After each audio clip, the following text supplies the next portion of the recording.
name is Kevin G, and I am the director of the first Palo Alto Team History Bowl tournament. Today is truly a historic day.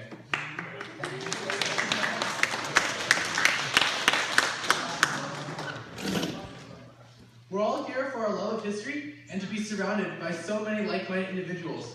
This is a real treat. I know I'm excited to be here today, and I know you are too. By attending this event, I hope you will meet and become friends with like-minded individuals who are just as passionate for history as you are. But first, I'd like to address several housekeeping issues. First, by entering the Mitchell Park complex, you automatically grant our pre-authorized photographers permission to take photographs of you and your team members throughout the event. Also, bathrooms are located in the next door room right out this door. Also, if you have any questions or need water, please visit the information desk right across the courtyard. Finally, I know most of you are comfortable with the rules, but I want to go over these rules anyway. The tournament is divided into 4 quarters. The first quarter consists of 10 short toss-ups and 10 points each for a correct answer. After the moderator is done, or after you have rung in, you have 3 seconds to start giving your answer. If one team rings in and answers incorrectly after the question, the other team then receives 3 seconds after the moderator says incorrect to the first team. Once you start giving your answer, you have 3 seconds to completely give it. This holds true for the second and fourth quarters as well. The second quarter consists of 8 slightly longer toss-ups with 10 points each for a correct answer. If your team correctly answers one of these toss-ups, your team will be entitled to 1 bonus question, which is also worth 10 points. In this competition, the other team cannot steal or rebound your bonuses. The third quarter is a 60-second round. The team that is trailing has a choice from 3 categories. Each category has a theme, and 8 short questions fitting the theme.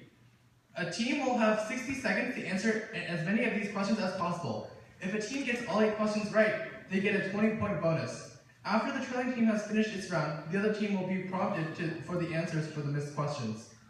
The fourth quarter consists of 8 longer toss-ups worth 30, 20, or 10 points each for a correct answer, depending on what point the question is answered. Now, without further ado, I'd like to introduce Mr. Myron Freedman. Myron Freedman joined the Palo Alto History Museum as their new executive director in late 2014. Since coming to California in 2008, he has served as executive director for several history museums, including the Hayward Historical Society, where he led the development of the Center for History and Culture in downtown Hayward. He also served on several community boards and was the founder of the Hayward Nonprofit Alliance. Prior to coming to the West, Myron worked for the National Park Service as the exhibits curator of the Museum of Western Expansion and was the director of exhibitions and special projects of the Missouri History Museum, both in St. Louis. His museum career started in Chicago at the Chicago History Museum, where he eventually led their exhibit design department. He worked in the museum exhibition medium and has garnered him several awards, including recognition by the American Alliance of Museums and the National Park Service. Currently, he is delighted to be working alongside dedicated Palo Altans in a major undertaking to renovate the historic Roth Building and establish a new museum for the community. The Palo Alto History Museum, dedicated to preserving and interpreting a historic legacy of this unique city. Now, please give a warm welcome to Mr. Freedman. Thank you, Kevin. Thank you very much. And congratulations on assembling this project, this competition. This is wonderful. And it should be a lot of fun. But remember, today's composition is to be clean and no hitting below the Gadsden Purchase. A little history humor there, but just a little bit, as you can see.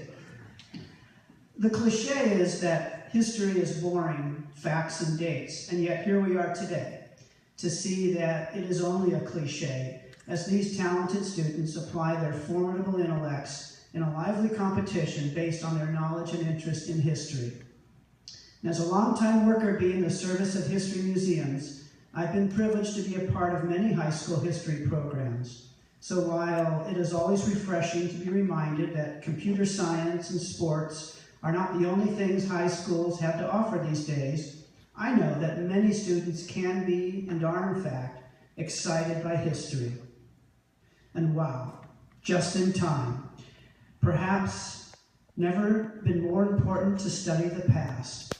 Turn on the news, read a newspaper, check your Twitter feed. The current presidential election proves this every day. with each new round of post-debate analysis and fact-checking. If history wasn't important, why are so many would-be leaders pressing their versions of it to make their cases? We do not study history at our own very great peril. Because history is not about the past at all. It is completely about the present day us and what confronts us as we look around at our present world. The past is always part of us.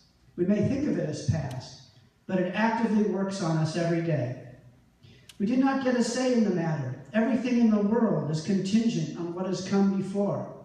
So along with David Byrne and the Talking Heads, we may ask ourselves, how did we get here? Because, of course, we, like our predecessors, are thinking of the future, and understanding how we got here is the context we need to arm ourselves for making decisions today. The choices we make today will impact the world we live in tomorrow, and the community our children will inherit. What will we leave them? What will guide our choices? And what forces and data shape our decisions? Well, the essential resource in facing these challenges is knowledge of the past. How can we evaluate our own choices without understanding the history of how we got here? What shapes our responses to both new and persistent issues? And in our present world, we are experiencing historic changes as never before. The pace of technology and its impact on our lives is unprecedented. Some would say for better, some might say for worse. Some might argue the past is irrelevant in the face of such monumental transformation. Well, I would say that many past civilizations and leaders who had the same judgment have become case studies in how best to go down in infamy. The past is a powerful tool. It's a resource. It takes work to investigate, and it takes courage to interpret. We need young people trained in the humanities just as much as we need our scientists and engineers. Studying biology may prevent the spread of viruses. Studying history may prevent the onset of the next societal holocaust. So, I not only applaud and admire these smart people who will face off to demonstrate their knowledge of and passion for history, and will enjoy watching each competitor and team using their wits to prevail in a friendly and academic competition.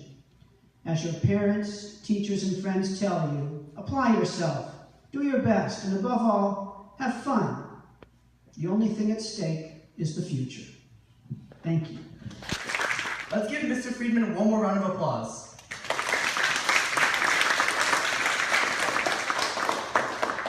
Mr. Freedman, I hope you can stick around so we can all talk to you in person. Now, I've said way too much today. Please look at the bracket in your information packet and head over to your first competition room. Let's begin this tournament.